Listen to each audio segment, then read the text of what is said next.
Hare Krishna.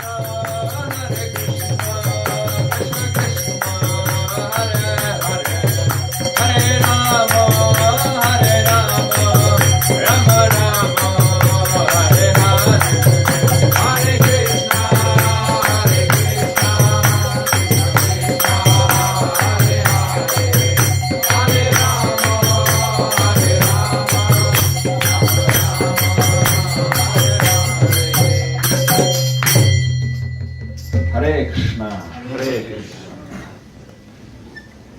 How are you today? You have a good day so far? Nice. So I was thinking we'll read something from Bhagavad Gita, just one verse, and we can discuss a little bit and try to find some practical meaning for our daily use. In USA, this book is not maybe so much known.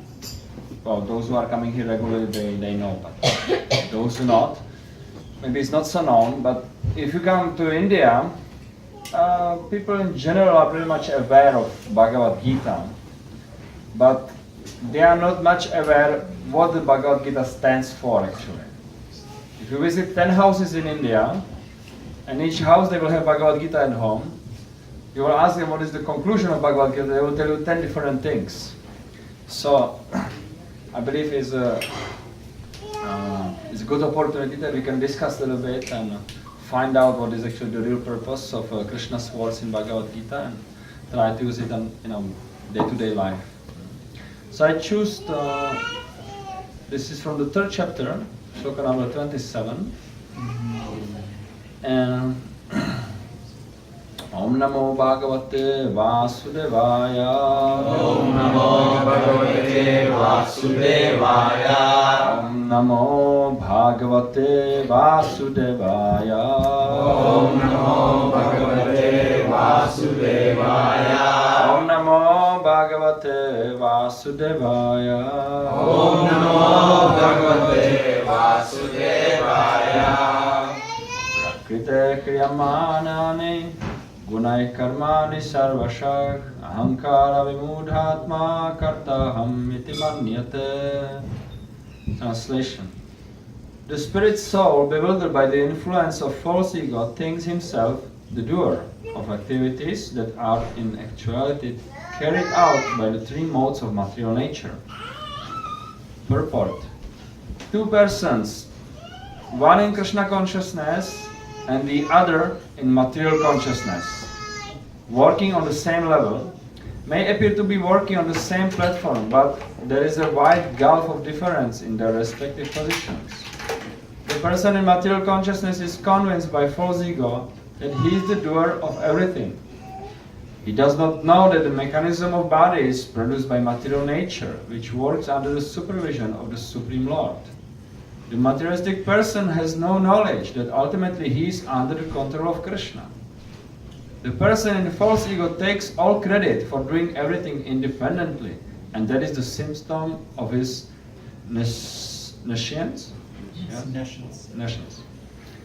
He does not know that his gross and subtle body is the creation of material nature, under the order of the Supreme Personality of Godhead. And, as such, his bodily and mental activities should be engaged in the service of Krishna, in Krishna consciousness. The ignorant man forgets that the Supreme Personality of Godhead is known as Rishikesha, or the master of the senses of material body. For due to his long misuse of the senses in sense gratification, he is factually bewildered by the false ego, which makes him forget his eternal relationship with Krishna.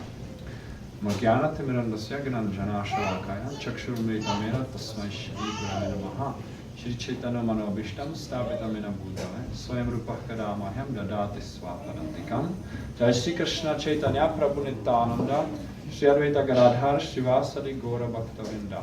Hare Krishna, Krishna Krishna, Hare Hare, Hare Rama, Rama Rama, Hare Hare. So, we're living our lives, right? Moving from day to day, week to week, month to month, and practically every second, every minute, every hour and farther, we think that what we do, we are actually the real doer, or we are the executioner of those activities. But here Bhagavad Gita, Krishna says in Bhagavad Gita, that's interesting because Krishna is the one who he stays behind this material creation. When we come, what is it? There was this famous person, he's still a little famous, Steve Jobs, right? So when you say Apple or Mac or like that, it's not like it's just the machine, right? Everybody knows there is a person behind. Person with a certain brain, which he was maybe better than others in a certain field. So therefore, he could create such amazing things, which we can use in our daily life. So we understand that there is some person behind. If there is something wonderful, there must be some wonderful person behind. It is in some aspect wonderful. So this material world is wonderful and is complete. So that means there is also a person behind. And then Bhagavad Gita says, who is that person? And Srimad Bhagavatam also. So, and also it explains who we are, because we are also persons. Some people, they can foolishly think that we can become God. But this is not possible, because God is always God. God doesn't become God by meditation or by some yogic process. You can acquire power by yogic process, or by meditation we can improve our life standard, but we cannot become God. Another thing is that all people think that they can become God when they say that God does not exist. Like God depends on their opinion. This is like you would say, I don't think Steve Jobs actually exists. These computers are just made by Chinese, they develop it, or something like that. No, it's known that this person was existing and he did, right? So we saw him, and that after 50 or 100 years, if you say, oh, Apple was developed by Steve Jobs, you could say, I never saw him. He didn't exist. So the same way people are saying, oh, this universe was created by God. You say, oh, nobody saw him. I mean, you didn't see him, right? Then maybe there are some others who saw him. Because we live under the impression that whatever is power of our senses, that means whatever we can acquire with that power, that's the reality. That means we are determining the reality. That means that the mentality is actually that I am God, because I am determining what is the reality. But then comes another God, and he's determining different reality. And then comes another God, right? We have like, how many people is here? 35 or something like that. We have 35 gods sitting here, right? And everyone is determining his own reality. And then when there is a conflict with those realities, then there is a conflict between the gods. And then we are by the conflict comes because if we are God, how can someone object to my supremacy? So we get angry because we are attached to our creation, to our reality. But it's not possible to maintain because it is artificial. If something is natural, it will go naturally. For example, some people, they can be surprised that we chant this Hare Krishna mantra. And then we chant this every day. And this is because this vibration doesn't come from the material platform. You can try. Sometimes Srila Prabhupada also making jokes that you can chant Coca-Cola, Coca-Cola, Cola-Coca, Coca-Cola, and you can chant. You can chant this, or you can listen your favorite song. Pick it, whatever you want. Whatever it is, Bollywood or other things. Pick one favorite song and listen it again and again and again. Then after some time, you will get fed up. Not fed up, you will want to get, okay, I don't want to hear this song like at least several days, or weeks. That will be the result.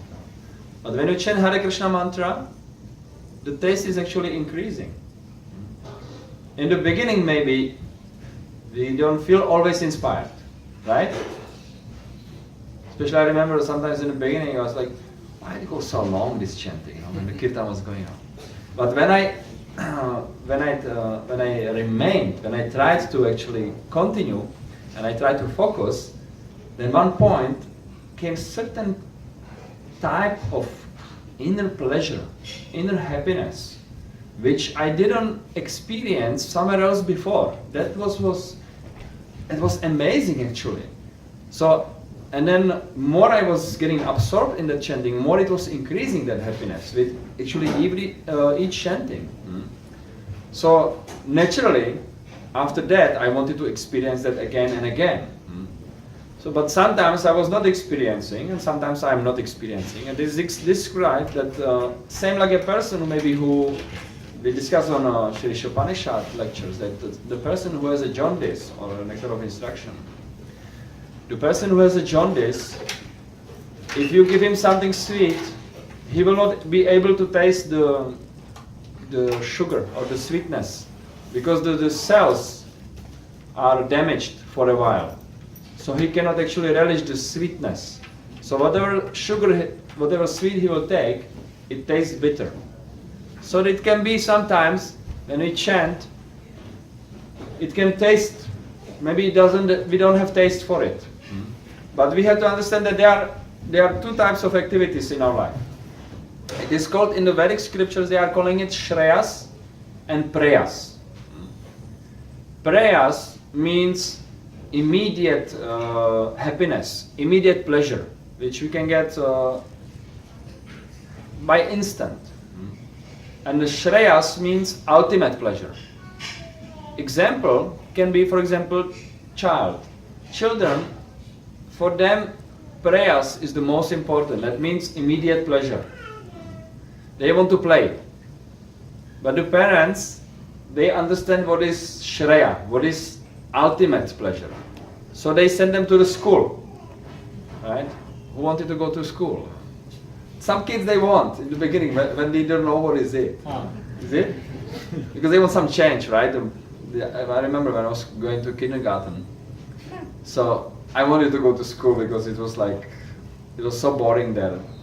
But when I went to the school, I was thinking, oh, kindergarten was so nice, So the kids, they want to play, but the parents, they understand, no. If you will play whole life, or let's say till 15 or something like that, 16, then you will have miserable life. You will not have any education, you will not get any occupation, you will not be able to live properly as others, so you will suffer. So in the beginning, there is something which doesn't taste so good, right? But the gradual result and consequent ultimate result is ultimate pleasure. That means we have better life. That's just a material example.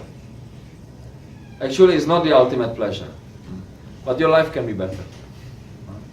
Because if you study the university and then you get a good job, nobody guarantees you will still be happy in the life, And we have so many people who actually they facing the difficulties with even I met so many people and they finish their university and then they are trying to get a job, they are trying to situate themselves in a life. So, but that's just the material example to understand the principle, what is the immediate pleasure and the ultimate pleasure. So the same way is in the spiritual life, that what we do, that we are trying to control the mind and the body. Because without controlling the mind and the body, there is no possibility to reach the spiritual consciousness, something higher.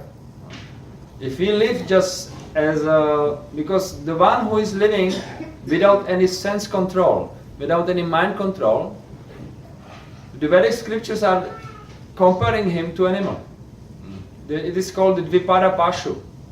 That means it looks like a human, it walks on two legs, but his activities are focused only on animalistic activities.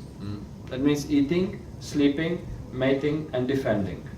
And then in a human form, these activities are just more refined, or say a little more polished, right? The dog is running on 4 legs, and the humans are driving on 4 wheels. Or the way how the dog sleeps. Maybe he can sleep on the floor. But so humans, they have nice bed, nice apartment. Nowadays dogs, they have also nice, especially in USA. In USA you will get also the dogs, you have the whole shops just for the dogs. But it still is the dog, right? The dog asan. Yeah, the dog chair, right? But still the dog remains the dog. Even if you give him the best facilities, he will still remain the dog. If you will bring dog here, and the point is that then someone can think, wait a second, this Hare Krishna, they don't like animals. Well, actually we like animals, therefore we are not eating them. So we like animals, we are just using it as an example, right? To point out certain, imperfection. So if you bring dog here, he can be sitting same as you here. But between you and the dog is the difference. Because you can listen, and then you can contemplate what you heard. But the dog, he is listening, but he is not able to contemplate. You can make the experiment. You can bring a bowl with a food in between, and immediately his focus will go on that. He will forget about the whole arrangement and like this. Or if another dog will come, you will see what will happen. So that makes the human different from the animals. That we can attain the higher stage of consciousness. Otherwise, if we do just the same activities as animals, it just may be a little more polished way. That will actually not really generate some substance of the happiness. Generally, what we are trying in our life, we think we are getting, because when we are born with this body, the amount of pain and the happiness is already determined. I was listening to class of Srila Prabhupada, interesting, and he said pain and happiness, or pains and pleasures. And then he said actually just the pains. Because when we are born in this life, what we are trying to do from beginning, we are just trying to remove the pains. And when we are successful for a while, then we consider that moment happiness. But it is only removed pain. It is actually not real happiness. Because that kind of happiness is, there is so many circumstances which has to be fulfilled at the same time. And if they are not, then same happiness can turn into distress. Matra sparsha sukamteya shitoshna sukha dukkada agama panyonita stamtitisha bharata. Krishna says in Bhagavad Gita that this happiness and distress, this perception, is because the senses with the sense objects. And Srila Prabhupada is giving an example. For example, in the summer, heating system is giving discomfort. But a few months later, especially here in Columbus, you are aware of that. A few months later, the heating system will give you comfort. It's the same thing. But what changed? How our senses are perceiving it, just the circumstances changed. Nothing else. You are sitting in the same room, right? You are in the same body, the same physical condition. You feel the same, but the same thing will give you discomfort because just the circumstances change. So this happiness in our life is depending on so many circumstances which we are trying every day to fulfill up to the standard, right? And when we are a little bit successful, we consider this, oh, now we feel happy, right? But after some time, when there is some disruption in those circumstances, immediately distress comes. And Krishna says here that actually this comes from this bewilderment, because we are influenced by the modes of the nature. Modes of the nature are the energies which are moving, they are manipulating this world. And we are within those modes. We are also manipulated by that. But by yogic process, by performing yoga, you can get actually free from that influence. I remember in Europe, US is known as a country of freedom. I don't know if it is still like that. Land of the free and home of the brave, Prabhu. They say so, right? Anyway, but freedom is, what does it mean, right? That's such a vague, how do you pronounce it? V-A-G-U? Vague. Vague, no? Vague. No? Such a vague word, it can mean so many things actually. But the Bhagavad Gita is defining freedom as a freedom of a decision, as a freedom of being free not to actually follow those energies which are dictating every day your life. You can be maybe free because you can have maybe your own company, you don't have to listen to boss in the work, right? Or you can have feeling that you can think whatever you want. Some people they think like that. But actually we are dictated by, for example, what we think is influenced by so many things in our life. What we see in the TV, what we hear around from the friends, from the school. So we put this together and then this determines what we think. So where is the question of a freedom? Otherwise we would be already born with this opinion. And then freedom, those who has companies, they don't have a job, they can say how free they are, right? You are obliged by so many other things. You have to follow the tax system. And if you don't go to even if it is your company, if you will not do it, you will not have it at one point, right? And are we free not to get old? Are we free to have whatever state of mind we want to? Right? If you are free, you actually, okay, today I want to be just wholly happy. People, they are having such a plans. They wake up in the morning and today I will have a day like this, like that. But then circumstances go different way and then everything changes, right?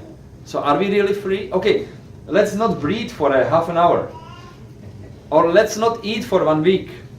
Okay. Let's not go to the toilet for, 8 hours, How free we are actually in this world, in this life. That's complete illusion. Only freedom is possible to achieve if you actually elevate yourself above the influence of the material energy. And this technique is described in Bhagavad Gita. Krishna says that those who are spirits are bewildered by the influence of false ego. That means false ego, that means there is also real ego. Like we have sometimes, we have been in Turkey and then devotees took us to the airport. And when they took us by taxi. So,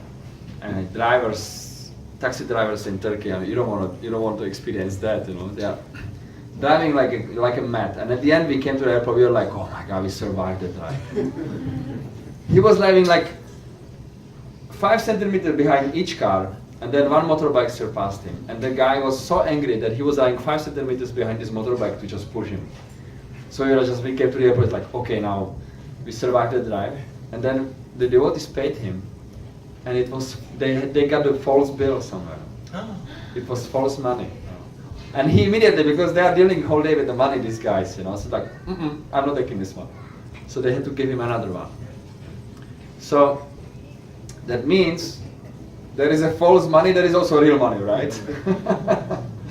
So if there is a false ego, that must be also real ego.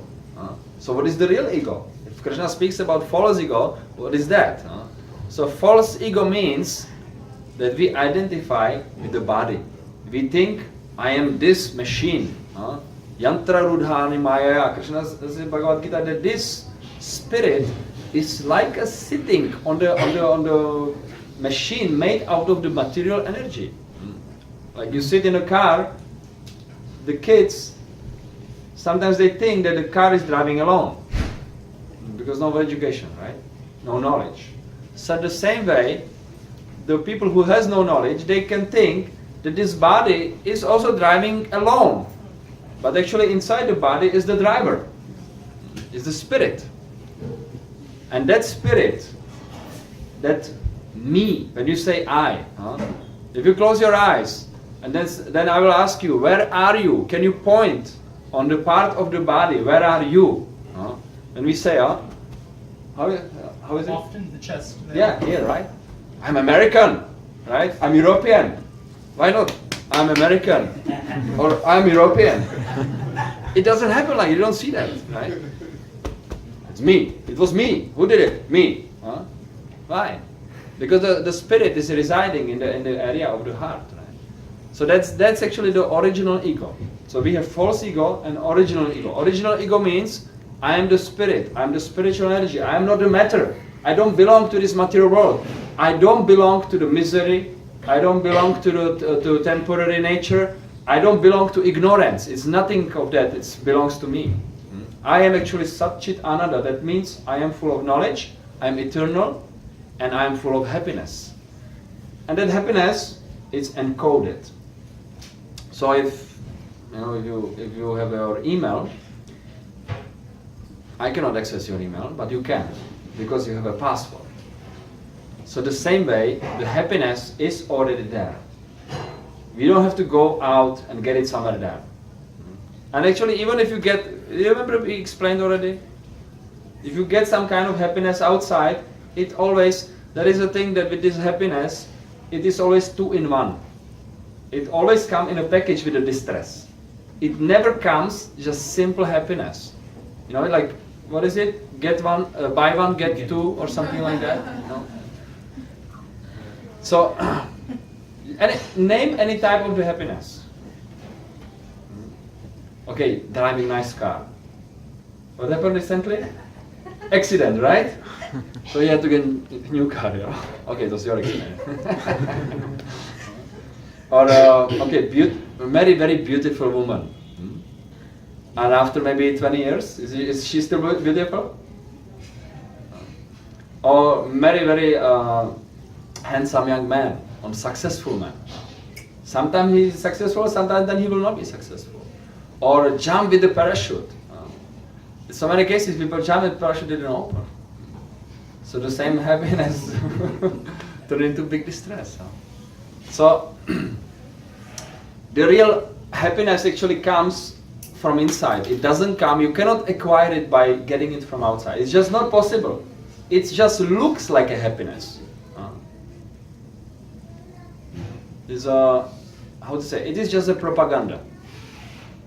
Wherever you see some advertisement, usually advertisements, they are trying to impress your emotions. That if you will do that, you will become, your life will become better. You will become more happy. You will improve your situation. They are trying to impress your emotions. It's nothing with the logic or with the intelligence. You know, like for example, there is a advertisement for some new car, and there is a girl in the swimming suit sitting on that car. How does this go together, right? But they are trying to impress your emotions. You know, so you become sentimental, and then you don't think so much, and then you want to spend this money even without thinking, right? So that's what happened with these things. So happiness, real happiness, is not something which cannot be acquired from the outside. It is already inside. Therefore, we are hankering after it. If it is outside, why will we be so much hankering after it? Because it's already in there. Therefore, we hanker. Therefore, we want to get it. But we are looking on the wrong place. So that what's happened, that with chanting Hare Krishna mantra, you can get access to that happiness. It's like the cracking the code, cracking the password. So Krishna is very merciful. He is not keeping it just for himself and spiritual world. And there were other processes. Kriteya Dhyato Vishnum, Tretaya Mejatumakai, Vapare Paricharayan, Kalautad Hari Kirtanat. He said in Bhagavatam, says that, this shloka in Sanskrit, it says that in previous age, in the universe, there are 4 ages. That means Satya Yuga means golden age. Like in the year, we have spring, summer, autumn, and winter. So on a big scale, in the universe of the, what to say, time scale of a universe, there are also 4 seasons. It is called golden age, it is called silver, then bronze, and then Iron Age, right? Or in Sanskrit it is Satyuga, Treta Yuga, Dvapara Yuga, and Kali Yuga. And this time period had particular spiritual process how to get free from the influence of this material world. In Satya Yuga, in this first time, in this first age, it was a long time meditations. Dhyaya, that means meditate. So when people do nowadays meditation, the problem with the meditation is it is a very long process. People in Satya Yuga were living 100,000 of years. Oh, wait a second, it's not scientifically proven. Well, we are actually not so much concerned what the science says, because science says today one thing and tomorrow different, and day after tomorrow again different, right? So, and science doesn't know so many things. So we are accepting knowledge from the higher source. And the Vedas, they are saying that in Satya Yuga, the people are living 100,000 of years. So during that time, they could actually spend very long time by meditation. It is explained that, for example, Vishwamitra Muni, he was meditating for 60,000 of years. So then he had a lot of time to actually achieve perfection. Then in Dvapara Yuga, the lifespan decreased to 10,000 years. So, Treta Yuga. Well, in our case it was Treta Yuga, but it is usually Dvapara Yuga. Sometimes we switch when Krishna comes. So in a second age, whatever it is, Treta or Dvapara, then because life span was shortened, then the process was also changed. So people were performing sacrifices. And then in next age, the lifespan again shortened up to 1,000. You cannot even find these informations in the Bible. That the people were living 800, 900 years and like that. So life that was in previous age, 5,000 years ago and more. People were living that long. So at that time people were engaged in worshipping Lord in the temple, very elaborate process, not like we are doing nowadays, very simple. And then lifespan again shortened, and it became just 100 years. And if you make it in 100 years, then you are considered like a, what is it?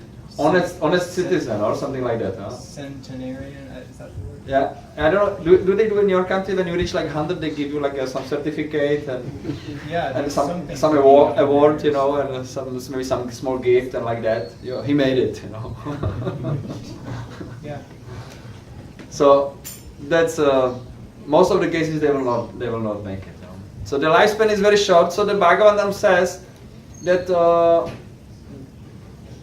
that particular process for that age is Kalauta Hare Kirtana. That means chanting of the Hare Krishna mantra. Because this process is very simple. The sages in Bhagavatam, they were asking, Bhagavatam is, by the way, these are these books on the top, who doesn't know. And this is like the whole encyclopedia which speaks about the spiritual life and about the soul and about what is the final destination. So the sages in Bhagavatam, they were asking, what is the most simple way how you can actually achieve perfection in that age where the lifespan Prayanalpasak Shabya, how it goes? Kalavasmin Yuga Janaha, Manda Sumanda Matayo Manda Bhagya Yupadrita. So that in this age, people, they are, what is it? Short-lived. They are lazy. They are unlucky, and they're always disturbed. Is it true? Do we see that around us? Yeah. And okay, maybe people are not so lazy when it comes to the material, but you know, if you go a little different parts of the world, I don't want to offend anyone, but some places people are a little more lazy. I travel a lot and I can see that some places they are not so eager to work and like that. But anyway, the Bhagavatam explains that actually maybe they are not lazy materially, but they are lazy spiritually. They will not endeavor for the spiritual thing. They will endeavor for the material, and then they will think, what's the point of this spiritual? This is just waste of the time. What are you doing? The whole Sunday sitting here like a fool, you know? You could go, you could enjoy your life, you could drive your new car, you could go to the park, play frisbee, or I don't know, you could go for a beer, or you could do so many amazing things. Huh? That's actually why the sages is considered this is the waste of the time. Why? Because it's connected just with the body. And we are not the body. So if we start from that point, that we are living such a short life, so the sages were asking, what is the most easy, most simple process for this age? Because they are trying to assimilate that knowledge, to leave it for the next generations. So this process, they recommend that this process of chanting Hare Krishna mantra is the most easy and at the same time most sublime process. And why is that? Because it doesn't limit you. There is not so much limitation with time. There is also not limitation with the space. You can do it practically anywhere and everywhere. If you walk on the street, you can chant Hare Krishna. If you sit at home, you can chant Hare Krishna. If you lie in the bed, you can chant Hare Krishna. If you sit on a toilet, you can chant Hare Krishna. There are no limitations. And actually, it should be chanted 24 hours a day. That's when, because why? Because Hare Krishna and Rama, these are spiritual. Remember in the beginning we spoke about Coca-Cola, chanting Coca-Cola or singing our favorite song. We cannot do it for a long time. But Hare Krishna mantra, because it's a spiritual vibration, more you do it, actually more you get a taste. So in this way, by using that, what will happen that you will actually clean off the dust or the dirt which is accumulated on the heart. And that dirt is covering our real nature, who we really are. So if we chant Hare Krishna mantra, we can actually remove that dirt and we can get access to our real nature, which is Sat, Chit and Ananda, which means full of knowledge, eternal and full of bliss. So it's a very simple process. And then everybody can do it, even child. There is no limitations. So therefore this other process is for example, yoga. People nowadays, they do yoga. I also do yoga. I do some Ashtanga yoga and like that. It's good for the health. But that process is actually very difficult in itself. If you really follow the process as it is, then it is very difficult. For example, Ashtanga yogis, they are supposed to live in a secluded place. And they should not live in association of other people. They should perform very strong austerity. They should control their mind and the senses. They should live in a celibacy. So there's so many restrictions. Who can do that, right? We live in Columbus, and then we go for 1 hour of yoga. If you are lucky, we can go every day. Usually, we ask yesterday, we visited yoga, and then we ask some of the visitors, and some of them, they say they come once a month. So it's good. It's definitely helping something. Some are here today. Yeah, we have some of them coming also here today. Because the yoga is evolving. It's not just because there is so many types of the yogas, and yoga is evolving from one to another. But if you are lucky and you can get in touch directly with the highest method, you don't have to actually go through all other processes. This is something like if you go to the skyscraper, then you can actually go on the stairs, or you can go by the elevator. But the endeavor which you will put going either way is different. If you go on the stairs, it will take a long time, and you can get also tired, you can go back, right? This happens. So therefore elevator is much easier. So the same way the Bhakti Yoga is considered like a shortcut. Catalyst, it is called? Catalyst? Catalyst? Okay. Is it like a speeding up the process? Yeah. So in this way we can actually speed up the process. And what is another wonderful thing is that you can actually taste it by yourself. I don't have to convince you that it's worked like this or like that. You can just try by yourself and get direct experience. That's what is amazing on it, that nobody else has to explain it, or nobody else has to do it instead of you. You just try by yourself and you will get direct experience. I remember I was telling you in the beginning when I was chanting and I was feeling certain kind of happiness coming inside and like that. So that happened to everybody. So therefore this process is, and because we are all same inside, not same in a sense that we are like without our individual conception, but we are, as by nature, we are all same. We are all same spirit. But each spirit, each soul is individual, and it's a little different. But by nature, we are all same. So therefore, that process is working for everybody. Hare Krishna. So if you like, after the talk, we will have more singing Hare Krishna. Sometimes people, they think, like Jagannath yesterday on a class, he pointed out that that it is not about the musical performance, but we accompany with the musical instruments to make it more easier for our mind, and also to make it more palatable. Because generally the people, they like the music. So therefore this process is very simple. It's just chanting, dancing, and then at the end we will get some nice feasting, right? So the Bhakti Yoga process is very simple. Everybody can adopt it. There is no some hard, fast or rules or regulations. Everybody can do it easily in their life. So after the talk, we will have some dancing and chanting, or chanting and dancing. And actually more people participate, more powerful it is. There are 3 levels of chanting. One is in the mind, one is on a beats, and one is when we chant together. This is called Sankirtan.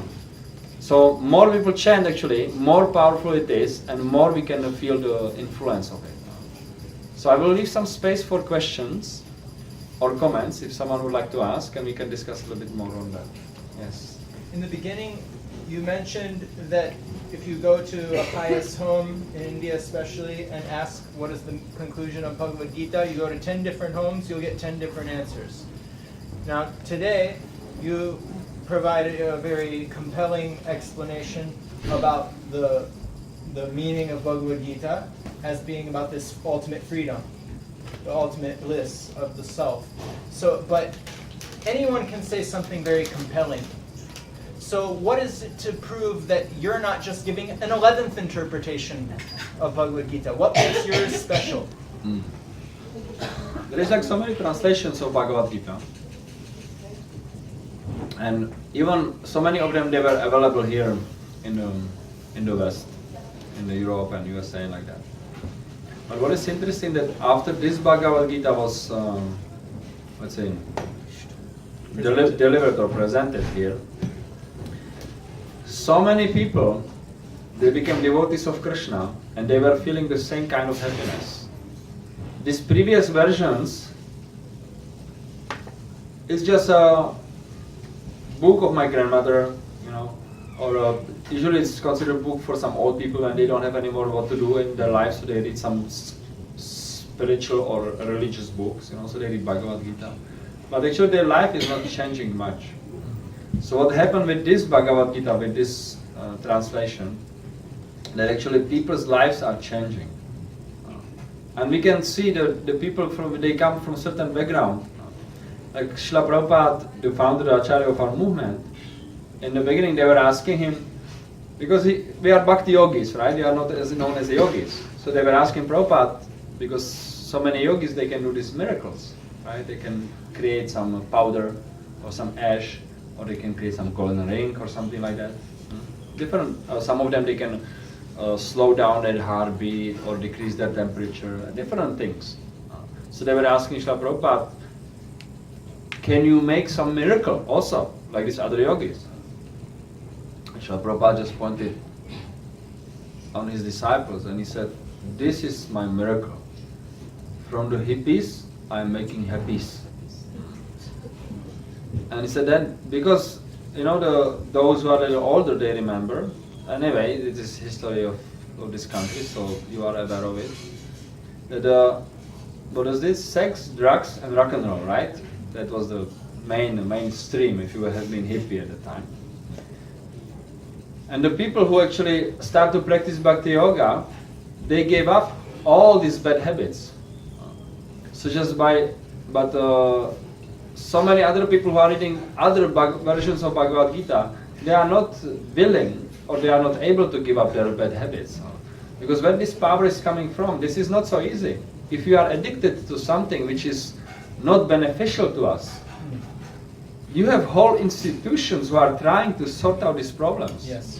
Right? You have whole communities, the people who are drug addicted, who are nowadays there is so many addiction. I don't even know all these things. There is like drug addiction, sex addiction. There is the gambling addiction. Then there is some people they have TV addiction. Some people they have food addiction. Yeah. Huh? Sleep addiction, they are actually sending their teenager kids for the treatment that they have the cell phone addiction. We can get addicted to anything practically. That's because what's the point? Because the soul by nature, it's always depending on something.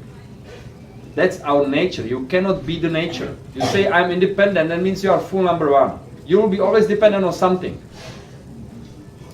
Always. You will be dependent on your friends, you will be dependent on your family, you will be dependent on your environment, you will be depending on your amazing opinion. You will be always depending on something. There is never any situation you don't depend on something. You will depending on how the weather is. You will depend if you get a good job. You will depend if people likes you. Always, or you will be depending people who hate you. People have different, they go from, but it's just dependency on something, right? So because we as a soul, we always want to hang on something. Because by nature we are dependent on Krishna. We are dependent on but Krishna is he's full of knowledge, he's full of eternity and full of bliss. So if you depend on Krishna, you will get infected by that. But if you depend on the material energy, which means Asat, Achit and Nirananda, that means temporary, full of ignorance and full of misery, then you will get that result. So that dependency, so the people that who actually follow different versions of Bhagavad Gita which are not authorized, they are not getting that result because they are putting some dirt inside. They are changing the meaning. So we can, as you said, you can say that I can say whatever, right? Yeah, I can say whatever, but we have to see for the result. Palena parichiyate, that you judge the tree according to fruit which is producing. So by doing it, you feel good. They were asking Srila Prabhupada how you can actually prove this process. One point is you can prove it. Okay, you can quote, the certain great personalities, they were following that also, they were achieving this and that, the scriptures are saying like that. You can try from that side. And another one, a news reporter, he was asking Prabhupada, he was actually asking him similar questions. What if all this, what you are saying is just another saying? What if it's illusion? And then Srila Prabhupada, he took one sweet, we are making the sweet balls, so he took one sweet ball, and he just popped in his mouth and said, but it tastes good. So that's what is this, why we are gathering here? To kill the time? No, we're gathering here because we're feeling nice, right? We feel good, we have actually good time and we are improving our lives, something is happening, we want to become better person and if we have some goal, we know that after the death we go somewhere else. It's not just that body dissolves and that it's gone, right? We know that there is continuation. Krishna says in Bhagavad Gita that after the death there is the next destination. And that how you live now, that will be your destination, right? And not only that, it tastes good in between. That's what is the amazing about this Bhagavad Gita translation and this process. It is joyful process. Susukam. Yes, susukam kartum avyayama. This process is by direct perception. That's the thing. Pratyaksha vagavam dhyarvyam. Susukam kartum avyayam. Pratyaksha means direct perception. It means directly you can perceive it by yourself.